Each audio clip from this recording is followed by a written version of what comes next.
Në qytetin e Kukësit, lagja Gostil përballet prej kohësh me një situatë alarmante. Sa herë që rreshtet intensifikohen, kolektori kryesor i ujrave të zeza në zonë bllokohet, duke bërë që ujërat e zeza të lundrojnë në sipërfaqe. Banorët thonë se era e rëndë është bërë e padurueshme, ndërsa ndotja po shndërrohet në një kërcënim të drejtë për shëndetin publik.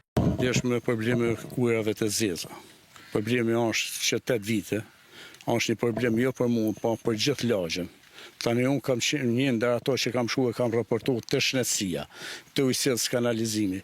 Me fillimin e rreshjeve, ki nuk nalet vazhdon tani, se ne kemi pa ujë deri 20 minuta në ditë, deri para një jave. Tani që kanë filluar rreshjet e kanë shtuar, më kanë marrë në telefon, më kanë thonë tregoj lagjes. Kjo janë problemi vazhdueshëm, tani unë du një zgjidhje. Tu nuk vjen kush, ka një 8 vjet që anki me këtë shkej ankohëm, po ku të ankohëm? Vëjnë e regullojnë me një detele. Po, si përfaqe vjen të shtëpia që kanë disnivel, në lagje këtu, të pallati ikë, këtu nga bon veni si në kanë daher, nuk kemi kush zven interesuat për lagjen Gostil asnjë. Derisa një zgjidhje teknike të vihet në zbatim, lagja Gostil mbetet nën kërcënimin e përhershëm të ujrave të zeza, sa herë që qielli hapet me shi.